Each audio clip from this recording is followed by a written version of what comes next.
నమస్కారం ETV news కి స్వాగతం ముందుగా ముఖ్యాంశాలు కులగణన జరపాలన్న ప్రతిపక్షాలపై ప్రధాని మండిపాటు ఓటు బ్యాంకు రాజకీయాల కోసమే తెరపైకి తెచ్చాయంటూ ఘాటు విమర్శలు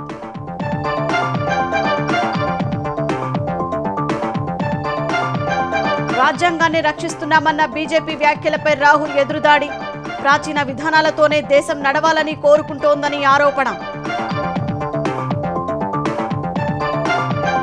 ఎల్లుండే లోక్సభ ముందుకు జమిలి ఎన్నికల బిల్లు 2029లో అమల్లోకి వస్తుందన్న చంద్రబాబు అవగాహన లేకే వైసీపీ విమర్శిస్తోందని ఆక్షేపణ ఏపీలో 1200 మెగావాట్ల గ్రీన్ ఎనర్జీ ఉత్పత్తికి ఎస్ఏఈఎల్ సంసిద్ధత తొలి దశలో 600 మెగావాట్ల యూనిట్ ఏర్పాటు చేస్తామని సీఎంకు హామీ తెలంగాణలో సీఎం మంత్రుల గురుకులాల బాట సమూల మార్పులు చేస్తామన్న రేవంత్ రెడ్డి విద్యార్థుల మృతిపై ఆత్మ పరిశీలనకు సూచన వారం రోజుల్లో ఎస్సీ వర్గీకరణపై కమిషన్ నివేదిక వస్తుందన్న రేవంత్ ఎలాంటి ఇబ్బంది లేకుండా ప్రక్రియ పూర్తి చేస్తామన్న ముఖ్యమంత్రి చెంచల్గూడ జైలు నుంచి విడుదలైన అల్లు అర్జున్ సంధ్యా థియేటర్ దుర్ఘటనపై మరోసారి ఆవేదన తన ప్రమేయం లేదని వెల్లడి మరోసారి అన్నదాతల చలో ఢిల్లీని అడ్డుకున్న హర్యానా పోలీసులు శంభు సరిహద్దు వద్ద తీవ్ర ఉద్రిక్తత పలువురు రైతులకు గాయాలు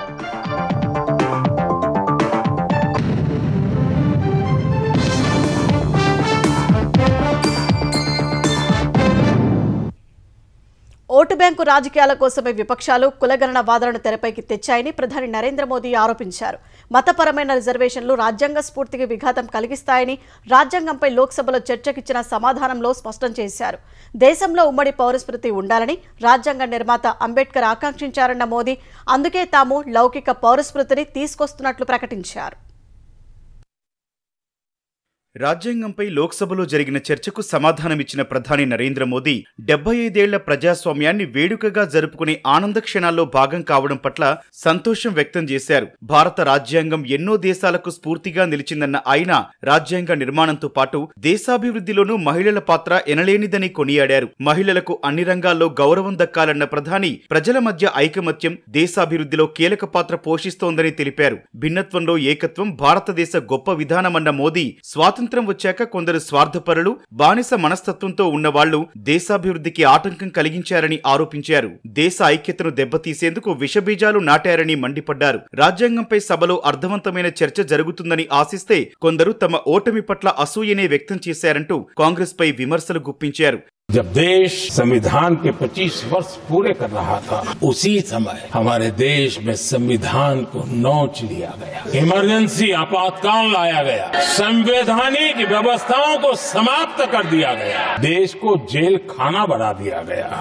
नागरिकों के अधिकारों को लूट लिए गए प्रेस की स्वतंत्रता को ताले लगा दिए गए और कांग्रेस के माथे पर जो पाप है ना वो कभी भी धुलने वाला नहीं कांग्रेस के एक परिवार ने संविधान को चोट पहुंचाने में कोई कोर कसर नहीं छोड़ी और मैं इसलिए एक परिवार का उल्लेख करता हूं कि 75 साल की हमारी यात्रा में 55 साल एक ही परिवार ने राज किया इस परिवार के कुविचार कुरीति इसकी परंपरा निरंतर चल रही है 75 ఏళ్ల ప్రస్థానంలో ఎన్నో ఎత్తుపల్లాలు ఎదురైనప్పటికీ దేశ ప్రజలు రాజ్యాంగ పరిరక్షణ కోసం గట్టిగా నిలబడ్డారని ప్రధాని మోదీ పేర్కొన్నారు ఓటు బ్యాంకు రాజకీయాల కోసమే కాంగ్రెస్ కులగణనను పదే పదే ప్రస్తావిస్తోందని విమర్శించారు మతపరమైన రిజర్వేషన్లు రాజ్యాంగ స్ఫూర్తిని దెబ్బతీస్తాయని స్పష్టం చేశారు संविधान निर्माताओं धर्म के आधार पर आरक्षण होना चाहिए कि नहीं होना चाहिए इस विषय पर घंटों तक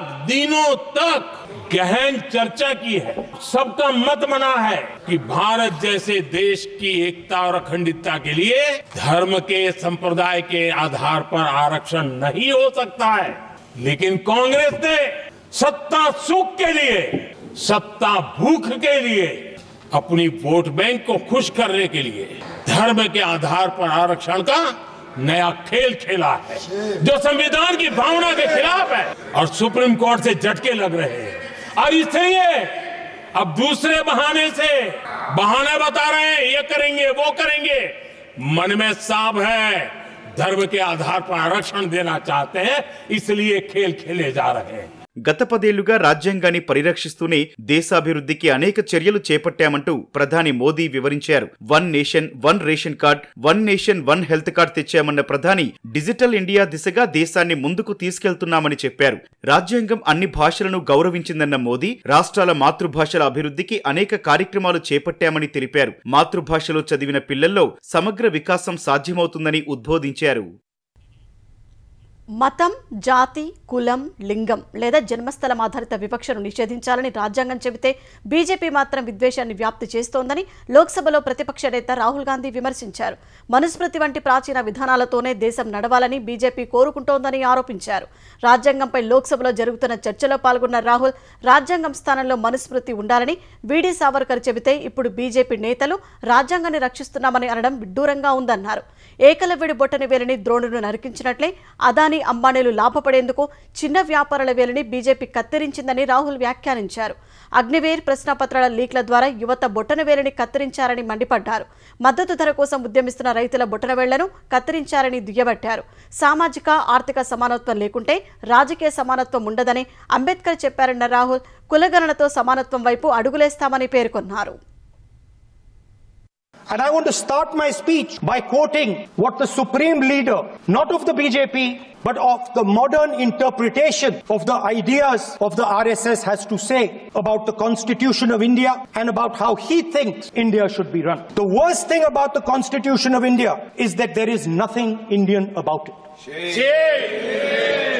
Manusmriti is that scripture which is most worshipable after Vedas for our Hindu nation, and from which our ancient times have become the basis of our culture, customs, thought and practice. These are the words of Savarkar.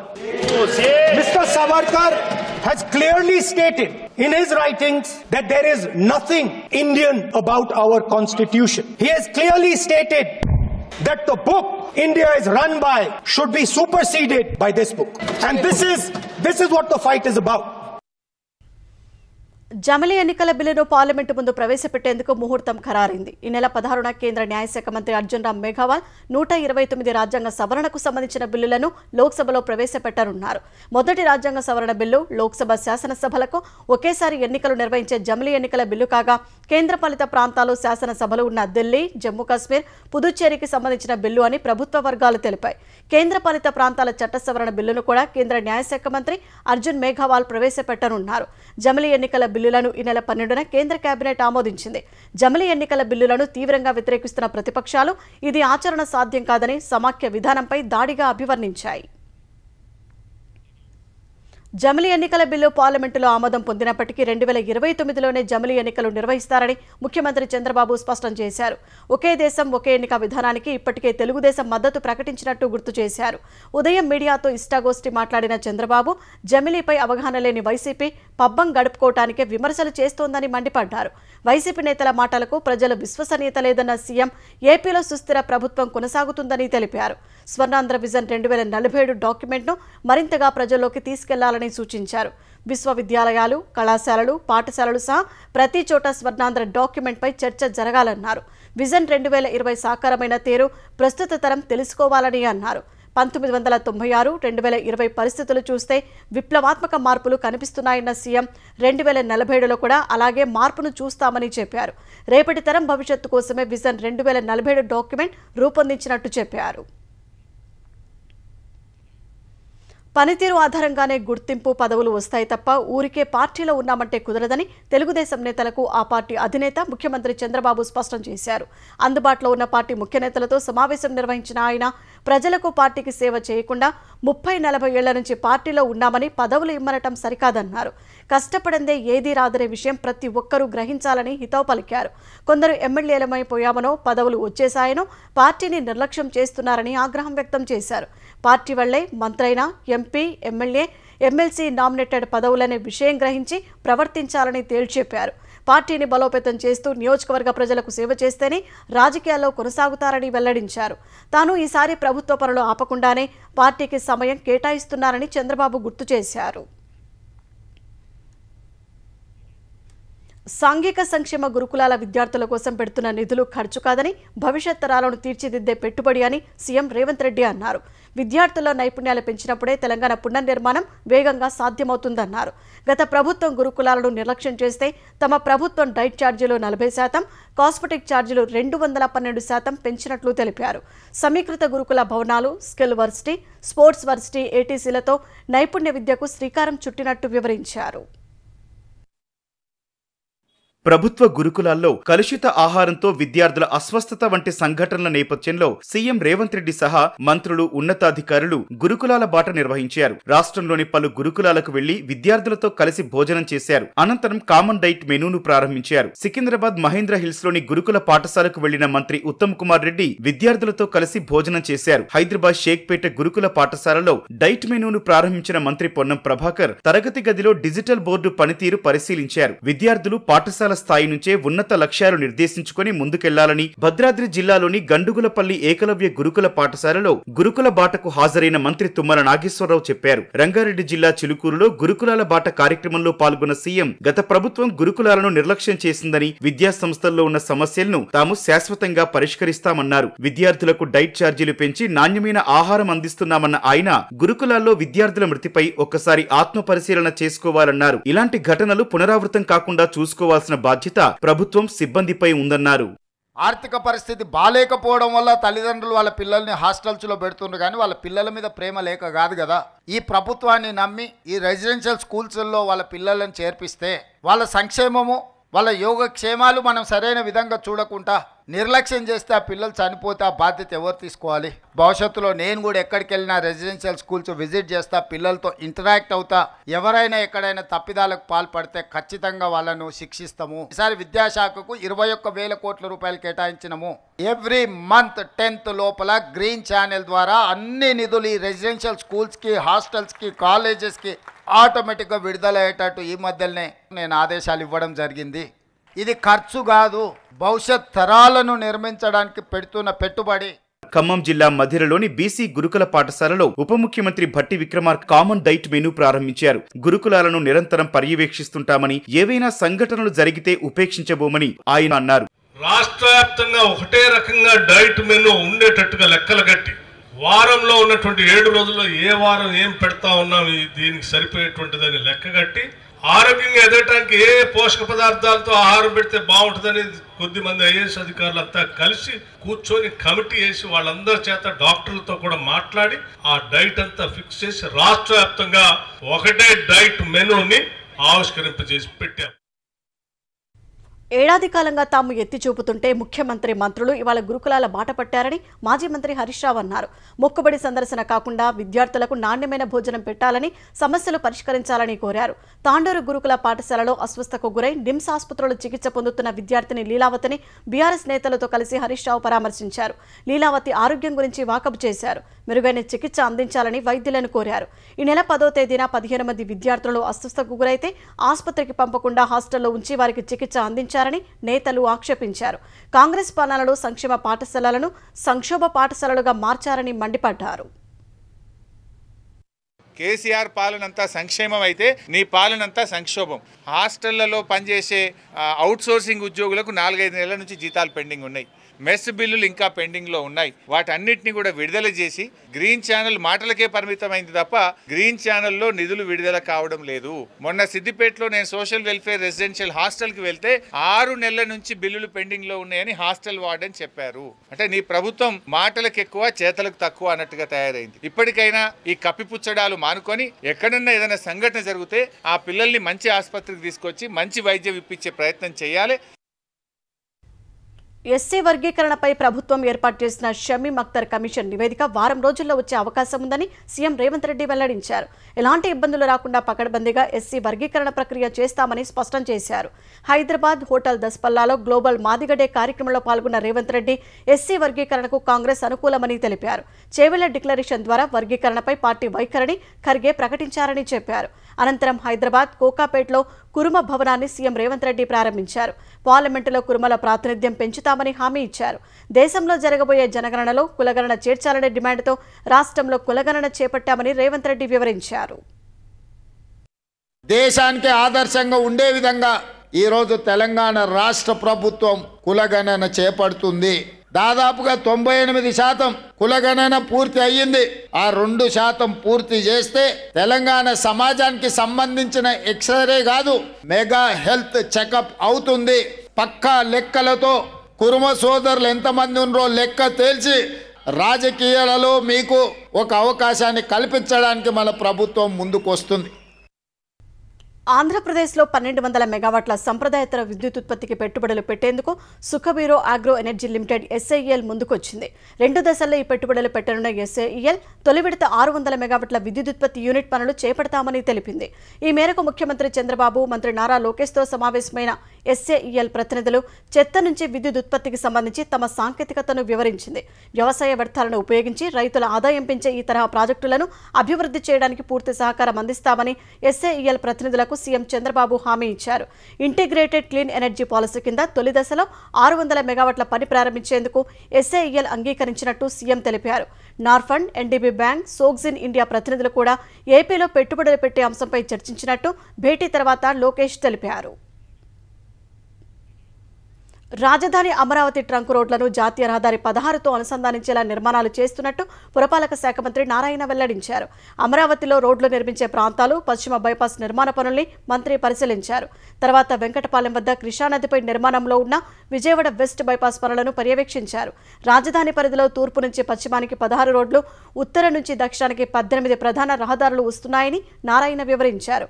ఈ రహదారుల నిర్మాణానికి అటవీ భూములనే తీసుకుంటున్నామన్న మంత్రి ఈ రోడ్ల నిర్మాణంలో ఇళ్లు కోల్పోతున్న వారు సహకరించాలని కోరారు.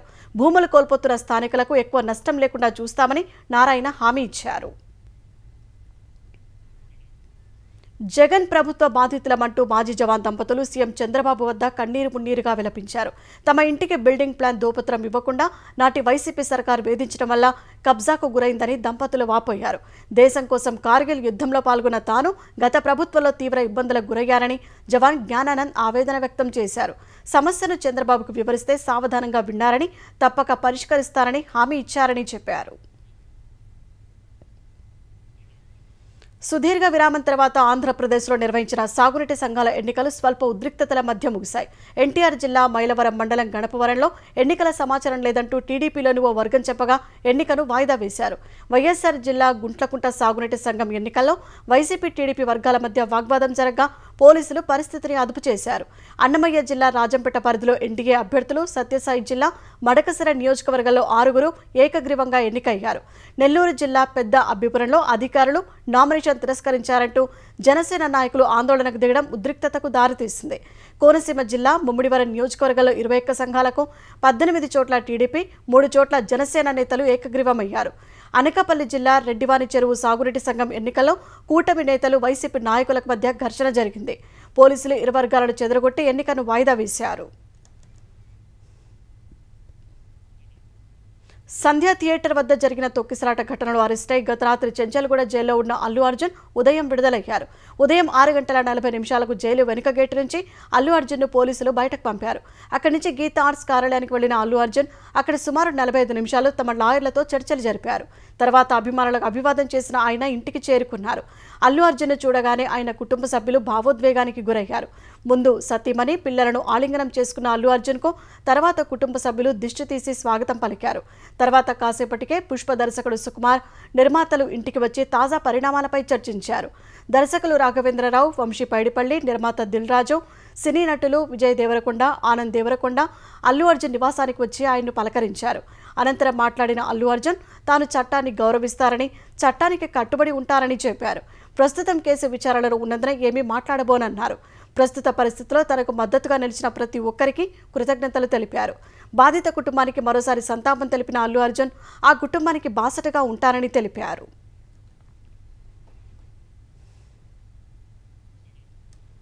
ప్రపంచంలో ఏ మూల ఏమి జరిగినా వార్తలను క్షణాల్లో అందించడమే కాదు, ఆపదలో ఉన్నవారికి సైతం ఈనాడు ఎల్లప్పుడూ అండగా ఉంటుంది. తాజాగా హనుమకొండలో మల్లికాంబ మనోవికాస కేంద్రంలోని చిన్నారులకు శాశ్వత ఆశ్రయాన్ని రామోజీ ఫౌండేషన్ కల్పించింది. దివ్యాంగ విద్యార్థుల కోసం దాదాపు 70 లక్షలు ఖర్చు చేసి సకల సౌకర్యాలతో నూతన భవనాన్ని నిర్మించారు. సకల హంగులతో నిర్మించిన పాఠశాల భవనాన్ని ఈనాడు తెలంగాణ ఎడిటర్ డిఎన్ ప్రసాద్ ప్రారంభించారు. ఈ సందర్భంగా విచిత్ర వేషధారణలో చిన్నారులు నృత్యాలు ప్రదర్శించారు. వార్తలను మాత్రమే ప్రసారం చేస్తూ సరిపెట్టుకోకుండా ఆపదలో ఉన్నవారికి అండగా నిలవాల్సిన సామాజిక బాధ్యత ప్రతి జర్నలిస్టుపై ఉందని డిఎన్ ప్రసాద్ అన్నారు. పండుగలు, పబ్బాలు, వివాహాలు, ఇతర వేడుకల్లో పెట్టే ఖర్చును కాస్త తగ్గించుకొని సేవా కార్యక్రమాల కోసం వెచ్చించాలని సూచించారు. ఆర్థికంగా పెద్ద వెసులుబాటు లేని రోజుల నుంచే ఇటువంటి సహాయ కార్యక్రమాలని చైర్మన్ గారి ఆకాంక్ష. కొన్ని వందల వేల వాటికి ఎన్నో ఎక్విప్మెంట్ కానివ్వండి, బిల్డింగ్లు కట్టి ఇవ్వటం కానివ్వండి, ఎన్నో చేస్తూ వచ్చాం. కానీ ఇక్కడికి వచ్చిన తర్వాత ఇంతకంటే గొప్ప సహాయం ప్రపంచంలో మరొకటి ఉండదు అని చెప్పేసి నేను భావిస్తున్నాను. వారికి సేవ చేయడం బాధ్యతగా భావించాలి తప్పితే పేరు కోసం మరో దానికోసం కాదు. మన బాధ్యతను కనుక మనం సక్రమంగా నెరవేరిస్తే ఇటువంటి జీవితాల్లో ఎప్పుడూ వెలుగులు విరజిమ్ముతూనే ఉంటాయి. పంజాబ్ హర్యానా సరిహద్దు ప్రాంతం శంభు మరోసారి ఉద్రిక్తంగా మారింది. పంటలకు మద్దతు కల్పించడం సహా పలు డిమాండ్లతో చలో ఢిల్లీ చేపట్టిన రైతులను చెదరగొట్టేందుకు పోలీసులు జల ఫిరంగులను ప్రయోగించారు. తమ డిమాండ్ల సాధన కోసం పంజాబ్కు చెందిన 101 మంది రైతుల బృందం ఇవాళ చలో ఢిల్లీ పాదయాత్రను పునరుద్ధరించింది. బ్యారికేడ్ల వద్దకు రైతులు చేరుకోగానే పోలీసులు వారిని అడ్డుకున్నారు. పాదయాత్రకు అనుమతి చూపించాలని కోరారు. రైతులు పట్టించుకోకుండానే ముందుకు వెళ్లగా వారిని చెదరగొట్టేందుకు హర్యానా పోలీసులు బాష్పవాయు గోళాలు, జల ఫిరంగులను ప్రయోగించారు. ఈ ఘటనలో పలువురు అన్నదాతలు గాయపడగా వారిని సమీపంలోని ఆసుపత్రులకు తరలించారు. పలువురు రైతులు గాయపడిన నేపథ్యంలో చలో ఢిల్లీ కార్యక్రమాన్ని రైతు సంఘాలు మరోసారి వాయిదా వేశాయి.